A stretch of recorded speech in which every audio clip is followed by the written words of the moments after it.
આજે આપણે પર્યાવરણનો પીરિયડ લઈશું. એમાં પર્યાવરણમાં પાઠ 24 જીવનનું ઝાડ. જીવનનું ઝાડ એમાં આપણે પ્રશ્નના જવાબ લખ્યા છે ને, એમાં હવે છેલ્લે આપણે એક પ્રશ્ન બાકી છે. તો કે આપણા જીવનમાં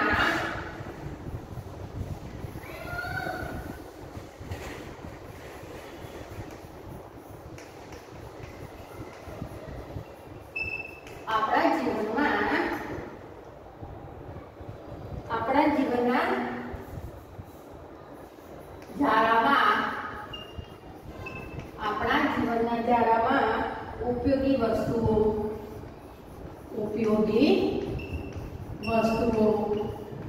પછી પદાર્થો, વનસ્પતિ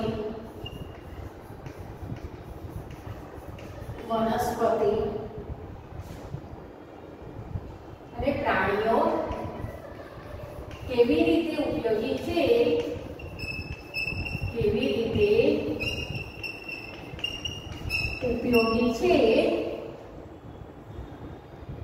તે લખો.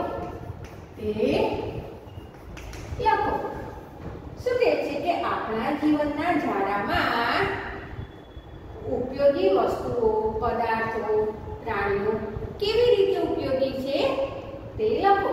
તો એક નંબર આપણે કે સૂર્ય.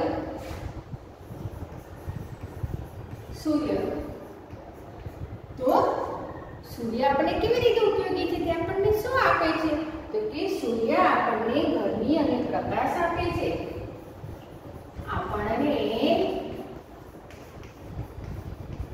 ગરમી અને પ્રકાશ આપે છે.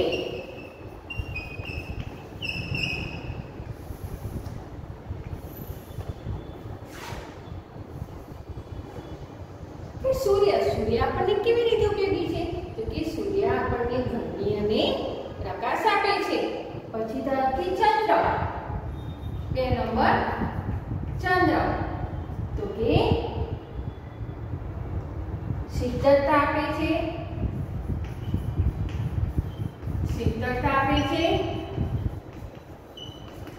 પછી સમુદ્રની ભરતીઓ ઉપર સમુદ્રની ભરતી ઓટ ઉપર અસર કરે છે.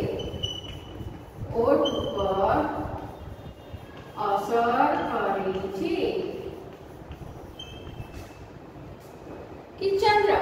તો કે ચંદ્ર શીતળતા આપે છે. સમુદ્રની ભરતી અને ઓટ ઉપર અસર કરે છે. 3 નંબર કે વનસ્પતિ.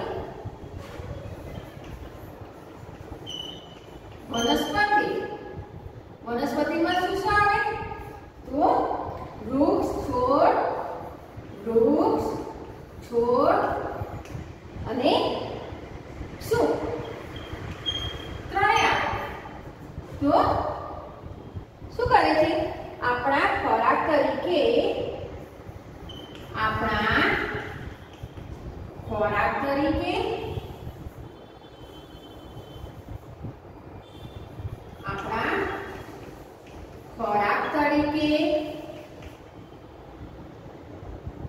અને જીવનના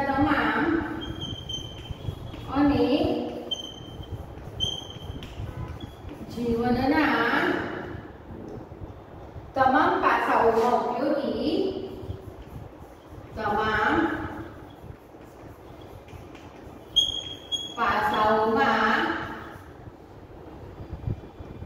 ઉપયોગી અને પ્રાણીઓ માટે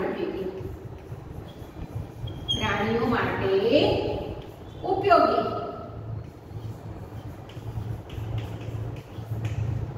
તો કે વનસ્પતિ કેવી રીતે ઉપયોગી છે? તો કે વનસ્પતિમાં વૃક્ષ, છોડ અને શું બધું આવે.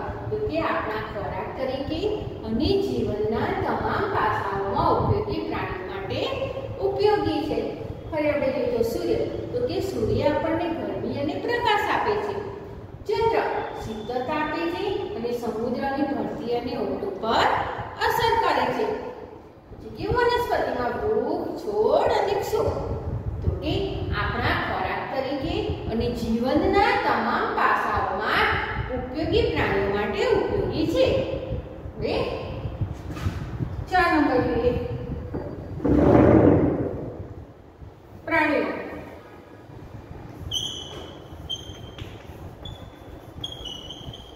પ્રાણીઓ એમાં પશુ, પંખી અને જીવજંતુ. પશુ, પંખી, જીવજંતુ. પશુ, પંખી, જીવજંતુ તો કે દૂધ આપે છે. પછી સવારી માટે,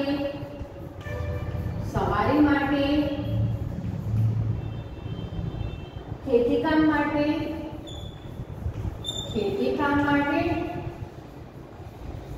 ને રક્ષણ માટે.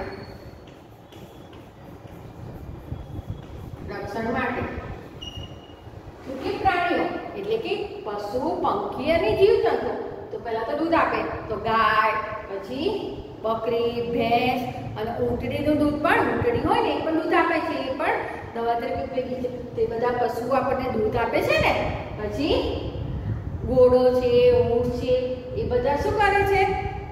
સવારી માટે ઉપયોગી છે. બળદને જે ખેતીકામ માટે ઉપયોગી છે. પછી અમુક પંખીઓને જીવજંતુઓ છે, પાકનું એનું રક્ષણ કરે છે.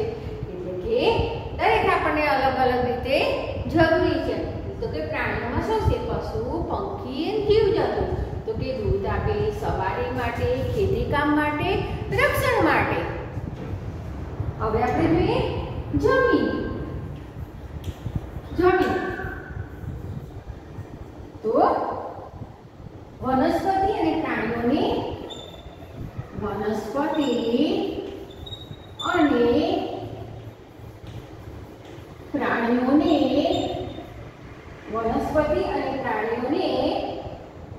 આશ્રય સ્થાન પૂરું પાડે છે.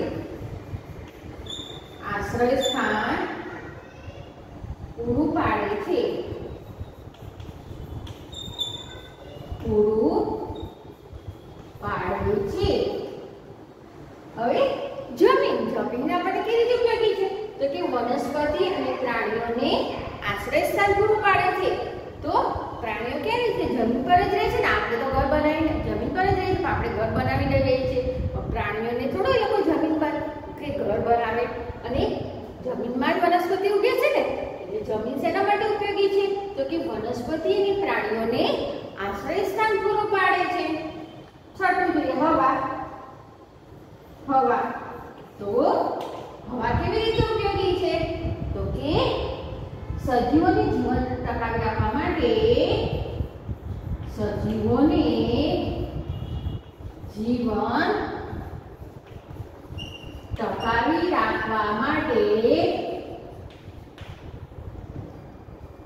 જરૂરી છે.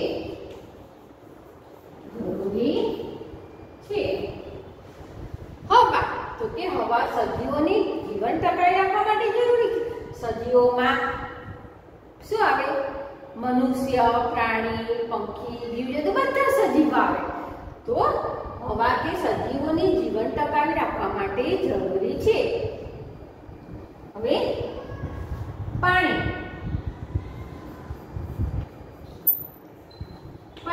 તો પાણી કેવી રીતે જરૂરી છે? તો કે પીવા માટે, પછી ખેતી માટે,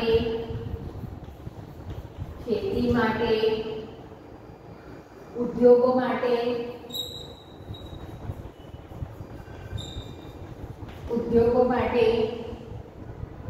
તથા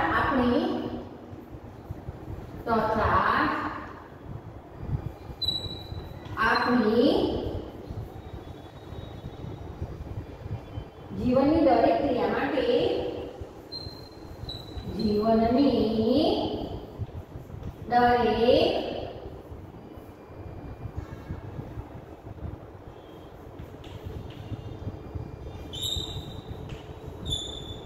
દરેક ક્રિયા માટે ઉપયોગી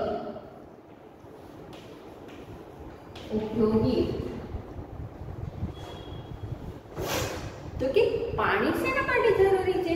તો કે પીવા માટે, ખેતી માટે, ઉદ્યોગો માટે તથા આપણી જીવનની દરેક ક્રિયા માટે ઉપયોગી. પાણી તો દરેકમાં ઉપયોગી છે ને. તો પ્રાણીઓ શું કીધું? પ્રાણીઓમાં પશુ, પંખી ને જીવજંતુ બધા આવી જાય. તો કે શું કરે છે પ્રાણી? શિક્ષણના કેવી રીતે ઉપયોગી છે આપણને? તો કે દૂધ આપે, સવારી માટે, ખેતી કામ માટે, રક્ષણ માટે. જમીન તો કે જમીન વનસ્પતિ અને પ્રાણીઓને આશ્રય સ્થાન પૂરું પાડે છે. શું કહે છે? જમીન વનસ્પતિ અને પ્રાણીઓને આશ્રય સ્થાન પૂરું પાડે છે. હવા તો કે સજીવોને જીવન ટકાવી રાખવા માટે હવા જરૂરી છે. પાણી પીવા માટે, ખેતી માટે, ઉદ્યોગો માટે તથા આપણી જીવનની દરેક ક્રિયા માટે ઉપયોગી છે. ફરી આપણે જોઈ લઈએ જો કે પહેલા તો શું છે? આપણા જીવનના જાળામાં ઉપયોગી વસ્તુઓ, પદાર્થો, વનસ્પતિ, પ્રાણીઓ બધા કેવી રીતે ઉપયોગી છે તે જણાવો કે તે લખો. સૂર્ય આપણને શું આપે છે? કેવી રીતે? તો કે સૂર્ય આપણને ગરમી અને પ્રકાશ આપે છે. શું લખાય? સૂર્ય તો કે સૂર્ય આપણને ગરમી અને પ્રકાશ આપે છે. ચંદ્ર તો ચંદ્ર શીતળતા એટલે ઠંડક. સાંજે ચંદ્ર ઉગે પછી આમ કેવું ઠંડક લાગે છે ને આપણને, એટલે કે શીતળતા આપે છે. સમુદ્રની ભરતી અને ઓટ ઉપર અસર કરે છે. શું કહે છે? ચંદ્ર તો કે શીતળતા આપે છે અને સમુદ્રની ભરતી અને ઓટ ઉપર અસર કરે છે. તો તમને એમ થતું હશે કે સમુદ્રની ભરતી અને ઓટ ઉપર વળી અસર કરે એટલે? તો કે હા, એવું અમાસ હોય તો સમુદ્ર એટલે કે દરિયો, સાગર, એમાં શું હોય કે અમાસના દિવસે દરિયાનું પાણી બધું પાછું જતું રહે, પાછું જાય તો એને શું કહેવાય? ઓટ આવી કહેવાય. અને પૂનમ હોય તો પૂનમના દિવસે દરિયામાં ભરતી આવે. ભરતી એટલે શું હોય કે દરિયાનું પાણી જે કિનારા સુધી આવી ગયું અને એના મોજા ઊંચા સુધી ઉછળતા હોય. પૂનમના દિવસે બહુ દરિયામાં ના જવાય, નહીં તો આપણે તરત મોજાની સાથે આપણને પણ અંદર ખેંચી લે. એટલે એને ભરતી અને ઓટ કહેવાય. શું કહેવાય કે અમાસના દિવસે દરિયાનું પાણી બધું અંદર જાય, પાછું જાય એટલે એને ઓટ કહેવાય. અને પૂનમના દિવસે દરિયામાં ભરતી આવે. ભરતી આવે એટલે દરિયાનું પાણી છેક આગળ છેક સુધી કિનારા સુધી આવી જાય અને મોજા ઉછળે. તમને કે મોજા એટલે શું?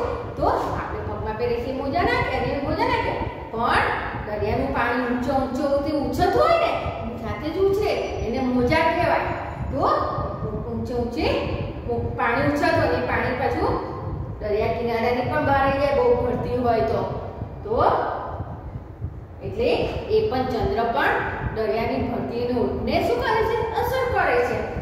એટલે કે છે ને કે ચંદ્ર તો કે શીતળતા એટલે કે ઠંડક આપે છે. તો કે શીતળતા આપે છે. સમુદ્રની ભરતી અને ઓટ ઉપર અસર કરે છે. શું કહે છે? શીતળતા આપે છે. સમુદ્રની ભરતી અને ઓટ ઉપર અસર કરે છે. વનસ્પતિ તો વનસ્પતિમાં શું છે? વૃક્ષ, છોડ અને ક્ષુપ. વૃક્ષ, છોડ અને ક્ષુપ એટલે વેલા. તો કે આપણા ખોરાક તરીકે અને જીવનના તમામ પાસાઓમાં ઉપયોગી છે. પ્રાણીઓ માટે પણ ઉપયોગી છે. તો કે આપણા ખોરાક માટે આપણે વનસ્પતિમાંથી આપણને ખોરાક મળે છે ને, પછી જીવનના તમામ પાસાઓમાં, જીવનના દરેકમાં ઉપયોગી છે. પાસાઓમાં એટલે દરેક વ્યવહારમાં. અને પ્રાણીઓ માટે પણ ઉપયોગી છે. એટલે કે છે ને કે વનસ્પતિ તો કે આપણા ખોરાક તરીકે અને જીવનના તમામ પાસાઓમાં ઉપયોગી, પ્રાણીઓ માટે ઉપયોગી છે. પ્રાણીઓમાં શું છે? પશુ, પંખી, જીવજંતુ. પશુ, પંખી અને જીવજંતુ તો કે શું કરે છે? તો કેટલી ઉપયોગી છે? તો આપણે દૂધ આપે છે, સવારી માટે, ખેતી કામ માટે અને રક્ષણ માટે. શું કહે છે? પ્રાણીઓ દૂધ આપે, સવારી માટે, ખેતી કામ માટે અને રક્ષણ માટે. જમીન તો કે વનસ્પતિ અને પ્રાણીઓને આશ્રય સ્થાન પૂરું પાડે છે. શું કહે છે? વનસ્પતિ અને પ્રાણીઓને આશ્રય સ્થાન પૂરું પાડે છે. હવા તો કે હવા સજીવોને જીવન ટકાવી રાખવા માટે જરૂરી છે.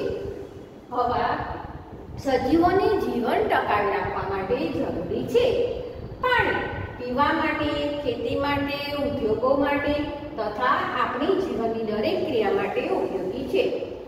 શું કહે છે? પીવા માટે, ખેતી માટે, ઉદ્યોગો માટે તથા આપણી જીવનની દરેક ક્રિયા માટે ઉપયોગી છે. તો આટલું લખી દીધું તમે.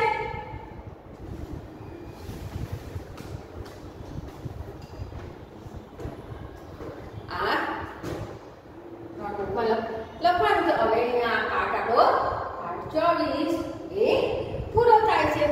આપણે હવે નવો પાઠ જોઈશું, પાઠ 25. તો આ થઈ ગયું. તો આપણે નવો પાઠ લઈએ.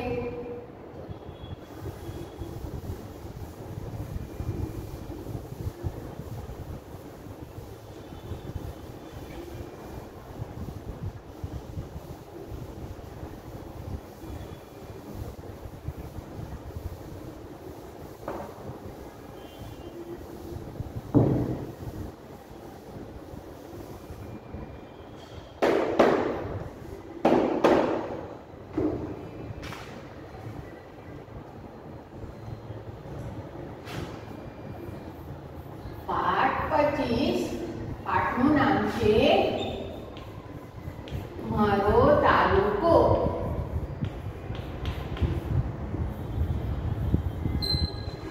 પાઠ 25 મારો તાલુકો. હવે આપણે પાઠ્યપુસ્તક ખોલીશું. પહેલા બધાએ પાઠ્યપુસ્તક ખોલીશું. પહેલા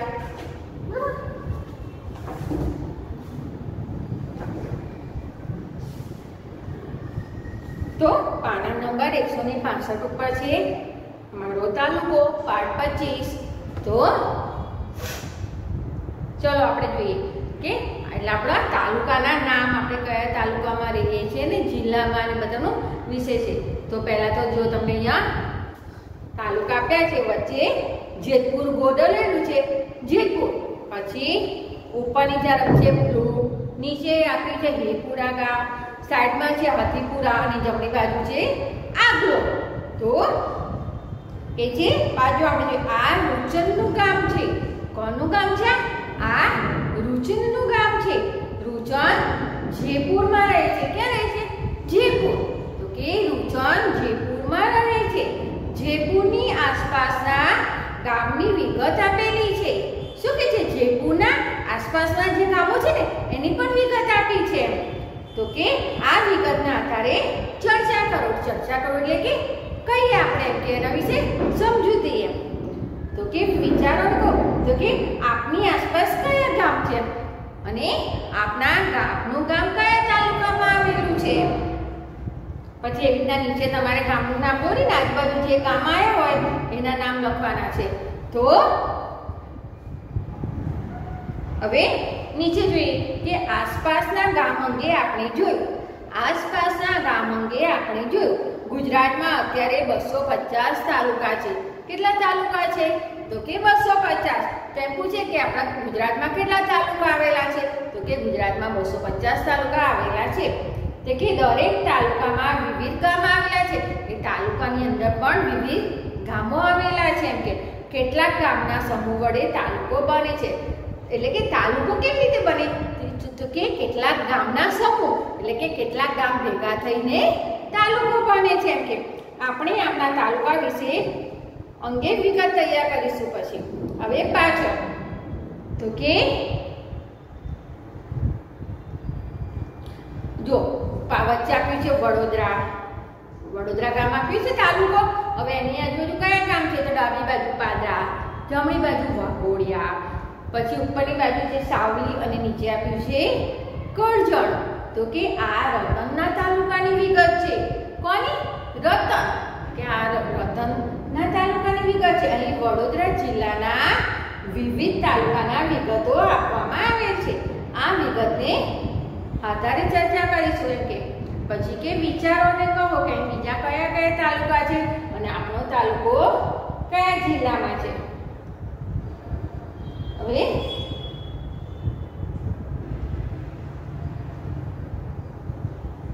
નીચે પણ એવી રીતના રીતના દોરવાનું છે.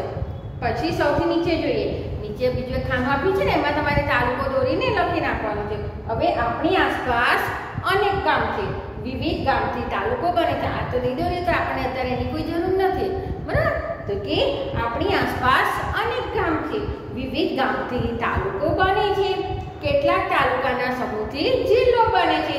સૌનું ગામ, તાલુકો અને જિલ્લો વિવિધ રીતે અનોખી ઓળખ ધરાવે છે. તો કે આ તાલુકામાં શું શું વિગત વિશેષ છે તે અંગે નોંધ કરીશું. તમે બાજુના પાન 167 પર તમને કોટો આપે છે ને, એમાં આપણે લખીશું. નોટબુકમાં નથી લખવાનું, ખાલી પાઠ્યપુસ્તકના કોઠામાં જો લખાવું છું તો તમારે પાઠ્યપુસ્તકના કોઠામાં જ લખવાનું છે, બરોબર? તો આપણે જોઈએ તો આપના તાલુકા અંગેની શું કહે છે? આપના તાલુકા અંગેની વિગત જાણો અને લખો. જાણો અને લખો. તો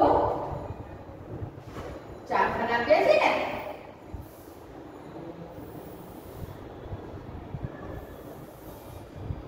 પહેલું છે પશુ,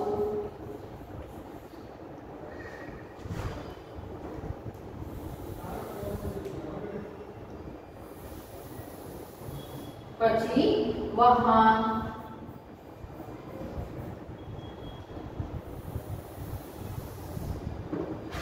ધાર્મિક સ્થળો,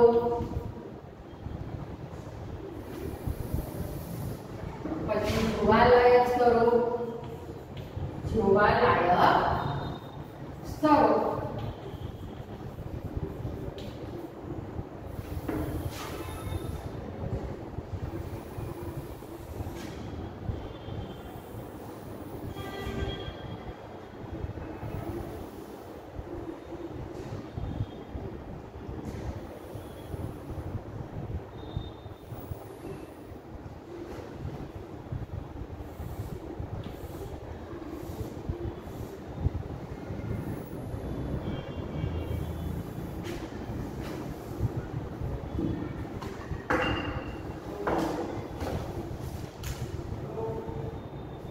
તો પશુમાં આપણે લખીશું ગાય, પછી ભેંસ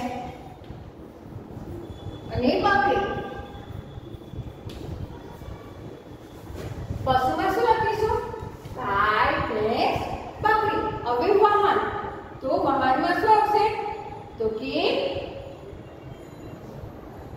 સાયકલ, પછી મોટરસાયકલ,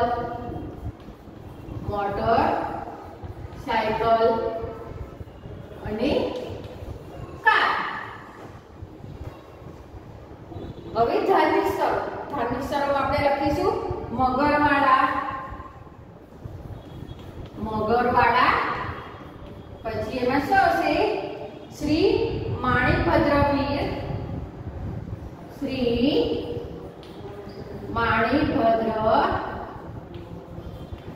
વીર દાદાનું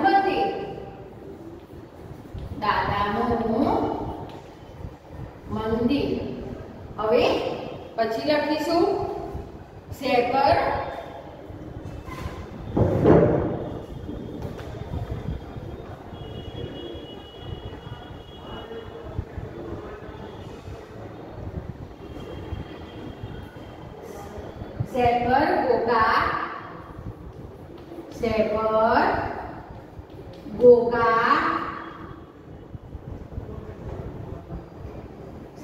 ગોગા મહારાજનું મંદિર. અને અહીંયા લખીશું જલોત્રા,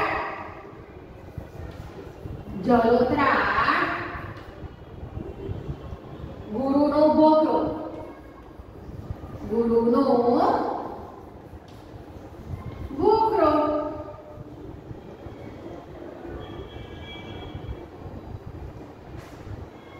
પછી જોવાલાયક સ્થળો છે એમાં લખીશું મોગેશ્વર મહાદેવ. મોગેશ્વર મહાદેવ. મોગેશ્વર મહાદેવ. પછી બીજું લખીશું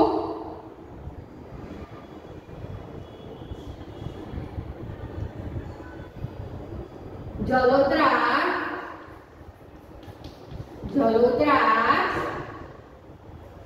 ગુરુનો ગોખરો. ગુરુનો ગોખરો. અને મજાદાર. મજાદાર રામાપીરનું મંદિર. રામાપીરનું મંદિર. હવે મેરા. હવે અહીંયા બે બાકી છે ને એમાં એકમાં આપણે લખીશું મેરા. આપણે મેરામાં જઈએ છીએ ને તો કે મકરવાડા મોગેશ્વર. મકરવાડા મોગેશ્વર. પછી રૂપાલ મજાદર. રૂપાલ મજાદર. પછી લખીશું ત્રીજા ખાનામાં વડગામ. વડગામ. હવે આમાં લખીશું ઉજવાતા. ઉજવાતા મુખ્ય તહેવાર. કયા કયા મુખ્ય તહેવાર ઉજવાય છે એ તહેવારોના નામ લખીશું તો કે દિવાળી. પછી હોળી ધૂળેટી. હોળી ધૂળેટી અને જન્માષ્ટમી. જન્માષ્ટમી. તો આ પાઠ્યપુસ્તકમાં લખવાનું છે. ફોટો તો તમને જોડે આપ્યો છે ને અને અહીંયા ચાર નામ પણ આપ્યા છે. ખાલી આ ત્રણ ખાના અને અહીંયા નીચે બે આપણે લખવાના છે. પહેલા તો જો પશુ.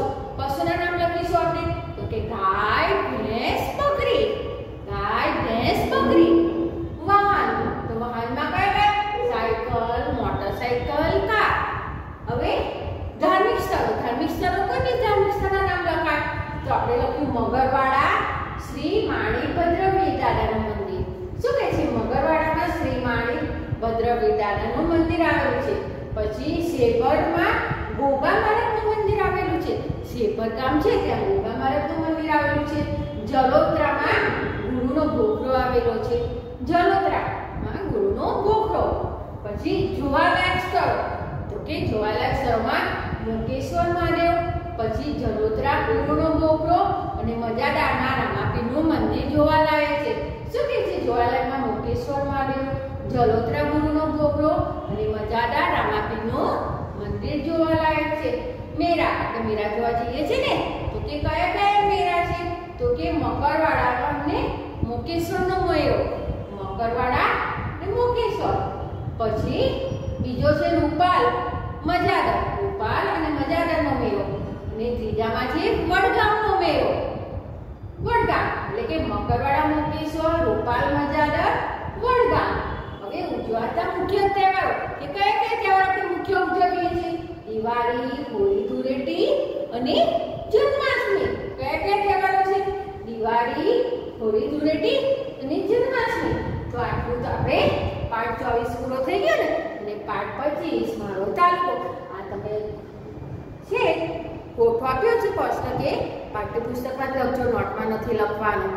બરાબર? તો નોટમાં લખવાનું હશે એટલે હું કહીશ કે નોટમાં લખવાનું છે. બરાબર?